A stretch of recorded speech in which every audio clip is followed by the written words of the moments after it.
You ever get asked a question about what you believe, and you just know they've got the wrong picture entirely? Well, that's exactly what sparked this whole explainer. Today, we're going to unpack a really common point of confusion, the relationship between the Baha'i faith and Islam. So it all kicked off with this simple, friendly question somebody asked a Baha'i friend of mine. They were fasting, and someone just asked, "Hey, are you fasting for Ramadan?" Sounds simple enough, right? But the answer, well, it opens up this whole fascinating story about history, revelation, and what it means to be a distinct religion. The short answer, a very simple, very clear no. But wow, packed inside that one little word is centuries of history. It's the difference between two completely separate faiths. And really understanding that no is the key to understanding the Baha'i faith for what it truly is. Okay, so let's dive in. First off, why does this question even come up so often? Why the confusion? Well, it turns out it's actually pretty understandable, and it all boils down to a bit of shared history and, believe it or not, timing. And here is exactly where that confusion starts: the calendar. See, the whole reason the question came up is because the annual Baha'i fast, which happens every March right before their new year, Nowruz, just happened to be going on at the same time as the Islamic fast of Ramadan. So you've got two different religious observances happening at the same time. It's a totally natural mix-up. So this brings us right to the heart of it. The Baha'i faith absolutely has its roots in the same part of the world as Islam, but it is a completely independent religion. So how does that work exactly? How can a new faith spring up from the soil of an older one and become its own totally distinct thing? To really get it, we have to go back in time to 19th century Persia, what we now call Iran. The Baha'i faith was born into a Shia Islamic society that was just electric with anticipation. People were eagerly, intensely waiting for a prophesied figure, a promised guide or Mahdi. This powerful, spiritual atmosphere was the very cradle the faith emerged from. And this timeline shows you just how quickly things started to change. In the mid-1800s, you have this movement that started within an Islamic context, but then it took a really sharp turn.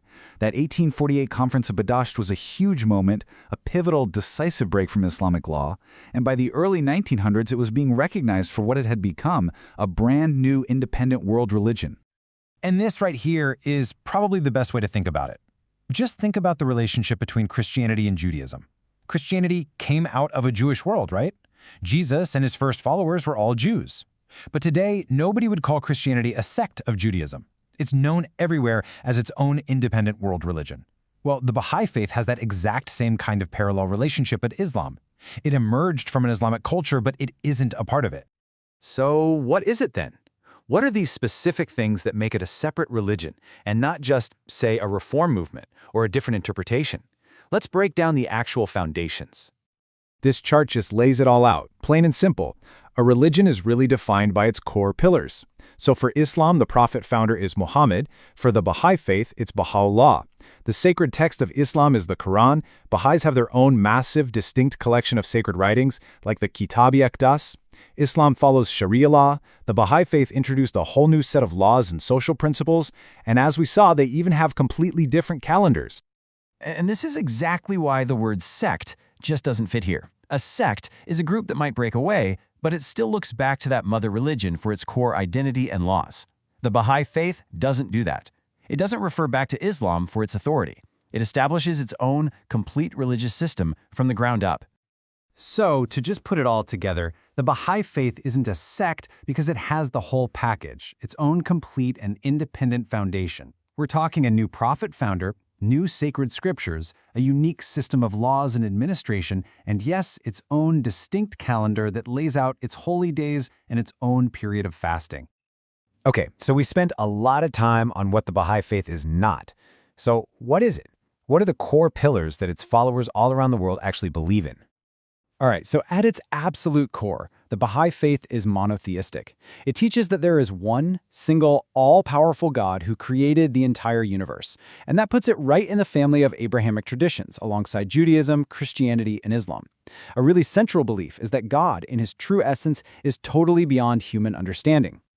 So you might be asking, well, if God is unknowable, how do we get any guidance? And that leads us to this really core Baha'i idea called progressive revolution.